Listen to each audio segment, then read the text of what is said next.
Imagina a cena. O plenário da Câmara dos Deputados num dia de votação importante.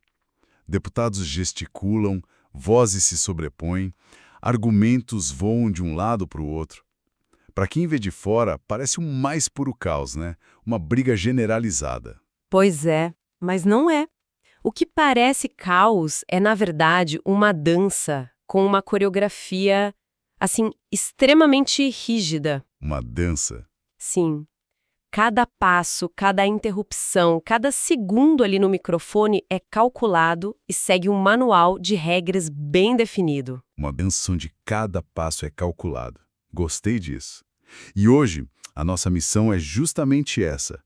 Abrir esse manual de regras, que é o regimento interno da Câmara, e entender essa coreografia por trás do debate político. A gente vai mergulhar nas regras que organizam as discussões, ali nos artigos 171 a 179. Exato.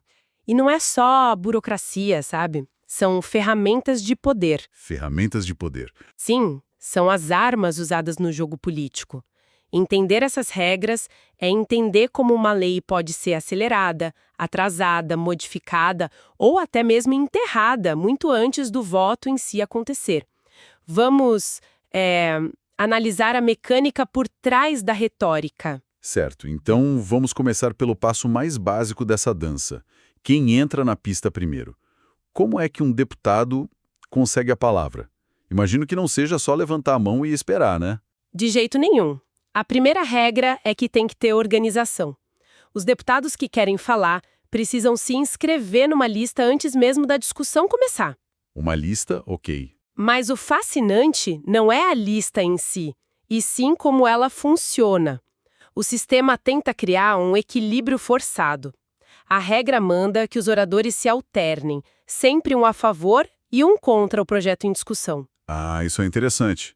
É uma tentativa de evitar que um lado do debate domine o microfone e crie uma narrativa única, então. Exatamente. Mas e se tivermos, sei lá, 10 deputados a favor e 10 contra querendo falar? Quem tem a preferência? Existe uma espécie de lista VIP para furar a fila? Existe.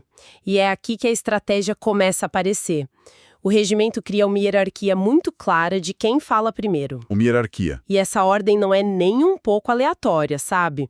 No topo absoluto da lista está o autor do projeto.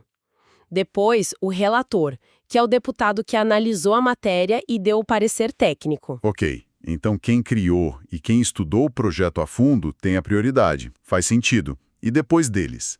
Depois vem outras vozes mais técnicas. O autor de um voto em separado, que é um parecer discordante, e o autor de uma emenda. Só depois de todos eles é que a fila se abre para os demais deputados. Primeiro um contra, depois um a favor.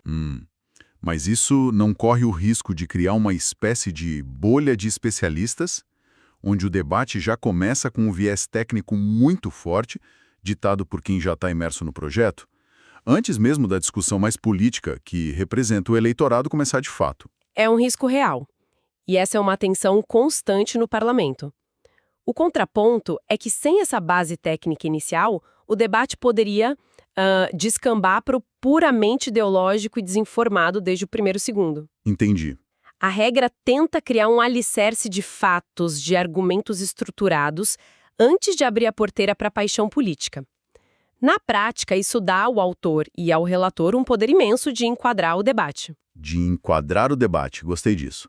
Eles definem os termos da discussão, a primeira impressão do plenário, forçando a oposição a jogar no campo deles desde o primeiro minuto. Exato. É uma vantagem estratégica enorme. Gigantesca. E tem mais uma regra nesse sentido que parece até contraintuitiva, mas que reforça essa ideia de que o contraditório precisa ser ouvido. Se um projeto chega no plenário com um consenso absoluto, com parecer favorável de todas as comissões por onde passou, Sim. a regra diz que o debate só pode ser iniciado por alguém que seja contra a matéria. Peraí, como assim? Se todo mundo concorda, a primeira voz a ser ouvida tem que ser a da discórdia. Por que isso? Porque o regimento presume que, se há um consenso técnico tão forte, os argumentos a favor já são conhecidos, já estão nos documentos. A primeira coisa que o plenário precisa ouvir, nesse caso, é o outro lado. Nossa, É uma salvaguarda, então. É uma salvaguarda para garantir que a minoria não seja simplesmente atropelada por um rolo compressor de unanimidade. Garante que até a voz mais isolada tenha seu espaço no início do debate. Entendi. Então a ordem de quem dança primeiro é definida. Mas isso me leva à próxima parte da coreografia. O tempo. Quanto dura o solo de cada um? Porque não adianta nada ser o primeiro a falar se você só tem 30 segundos, né? Exato. E o cronômetro é um dos instrumentos de poder mais cruéis do plenário. A regra geral é curta e grossa, 5 minutos por orador. 5 minutos é muito pouco tempo para discutir um projeto de lei complexo. Parece quase impossível. É pouquíssimo, mas, de novo, o regimento cria exceções estratégicas. O autor e o relator, as figuras centrais, têm um privilégio. Eles podem falar 2 vezes. 2 vezes? Sim, uma vez no início, para apresentar seus argumentos, e outra vez no final, para rebater as críticas e esclarecer as dúvidas que surgiram. É o direito à réplica e à tréplica, sabe? Institucionalizado. O que, na prática, dobra o tempo deles e a capacidade de influência sobre o resultado. E para os outros deputados, tem alguma flexibilidade? Alguma chance de ganhar um tempinho extra? Existe. O presidente da sessão pode prorrogar o tempo do orador pela metade, ou seja, dar mais 2 minutos e meio. Ah, bom. Mas o regimento puxa o freio de mão em 2 situações bem específicas. Quando o assunto está em regime de urgência ou quando a fila para falar já está longa, com 3 ou mais deputados inscritos. Nesses casos, nada de tempo extra. A mensagem é clara. Seja breve. A urgência e a demanda comprimem o tempo de todo mundo. Isso força os parlamentares a serem mais objetivos, né? Evita que a generosidade com o tempo de um impeça os outros de falarem. E, além do tempo, tem regras sobre o que pode ser dito. O orador não pode fugir do tempo, não pode usar linguagem ofensiva. E uma das regras mais interessantes, não pode falar sobre o vencido. Falar sobre o vencido, o que isso quer dizer? É como se, depois que o juiz apita o final do jogo de futebol, um jogador quisesse voltar para o campo para discutir um pênalti do primeiro tempo. A regra diz, esse assunto já foi votado e decidido. Está encerrado. Bola para frente. Ah, entendi. Isso impede que o Congresso fique preso em debates circulares, que minorias insatisfeitas tentem reabrir discussões que o voto já superou. Faz todo sentido.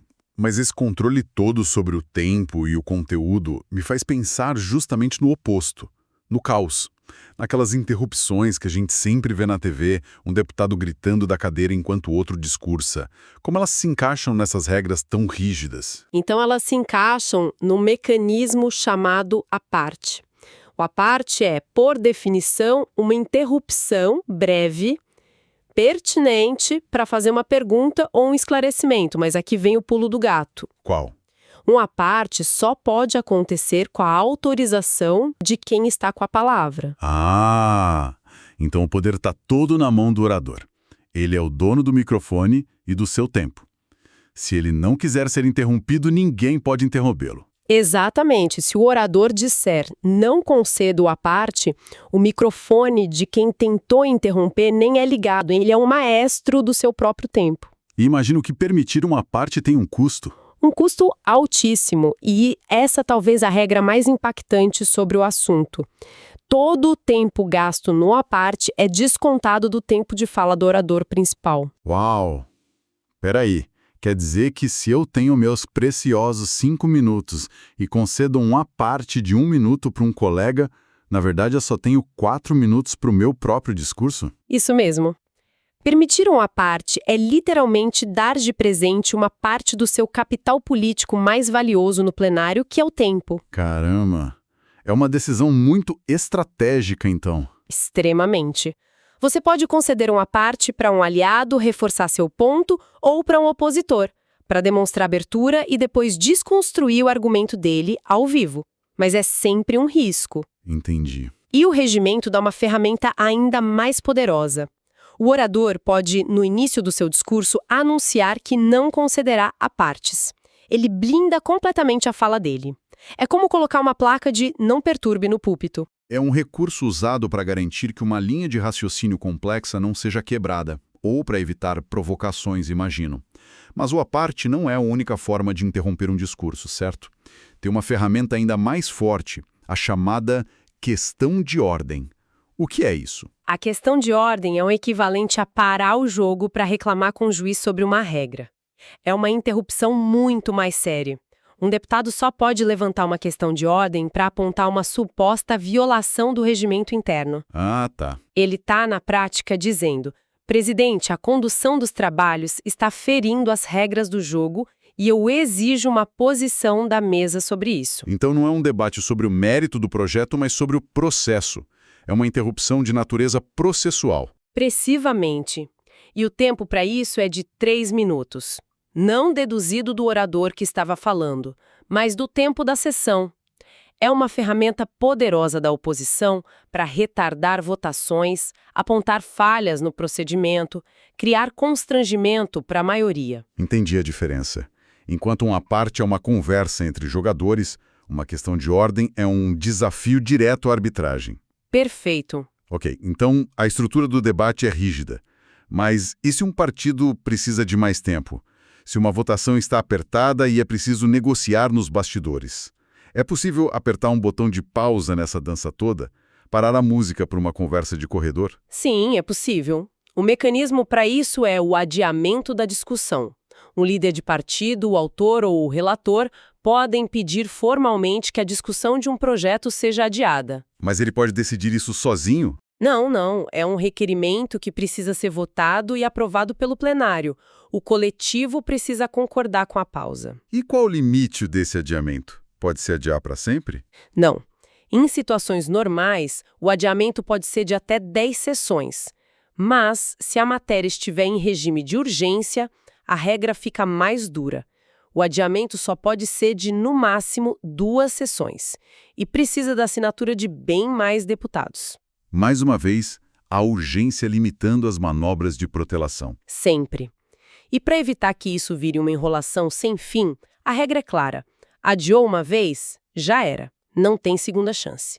A única exceção é se houver um erro técnico na publicação do texto. Fora isso, é um freio contra a procrastinação legislativa. Entendi. E aí, depois que todo o debate acontece, depois dos discursos, dos apartes, das questões de ordem, a gente chega no momento final da coreografia antes da votação propriamente dita. É o chamado encaminhamento de votação. Que é aquele momento em que a gente vê os líderes dos partidos subindo ao púlpito um atrás do outro, né? O que acontece ali? Não é mais um debate sobre o projeto. Não, o debate sobre o mérito já foi encerrado. O encaminhamento é um momento rápido, de 1 a 5 minutos por partido, dependendo do tamanho da bancada. E serve para quê exatamente? Exclusivamente para que os líderes orientem seus deputados sobre como votar. O partido X orienta o voto sim, o partido Y orienta o voto não. Mas eles acabam fazendo discursos inflamados nesse momento, não é? Sim. E essa é a estratégia. Embora a função oficial seja apenas orientar o voto, na prática é a última chance de fazer um discurso político para a galeria, para a imprensa e para os eleitores. É o último apelo. A última tentativa de cristalizar uma narrativa antes dos votos. Exatamente. É o clímax dramático da dança, onde cada líder tenta puxar os indecisos para o seu lado da pista. Então, recapitulando essa coreografia toda, temos a ordem de quem fala, que é uma ferramenta de enquadramento, o controle do tempo, que é uma gestão de poder, as regras de interrupção, como o à parte e a questão de ordem, que são táticas de apoio ou de guerrilha, e os mecanismos de pausa e aceleração, como o adiamento e o encaminhamento. Fica claro que o que parece caos é, na verdade, um balé de poder extremamente regulado. Perfeitamente. Cada artigo que a gente analisou revela essa tensão fundamental do parlamento, a necessidade de um debate amplo, que dê voz a todos, versus a urgência de tomar as decisões que o país precisa. As regras são o campo de batalha onde essa tensão se resolve. Ou, pelo menos, tenta se equilibrar. Exato.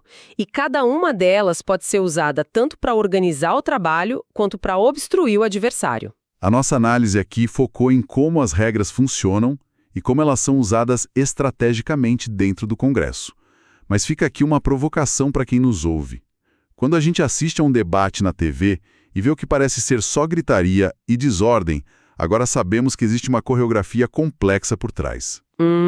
A questão é saber que essas regras existem e são usadas como armas estratégicas. Aumenta ou diminui nossa confiança no processo democrático? Entender a dança nos faz apreciar mais a habilidade dos dançarinos ou nos torna mais cínicos em relação ao resultado final do espetáculo?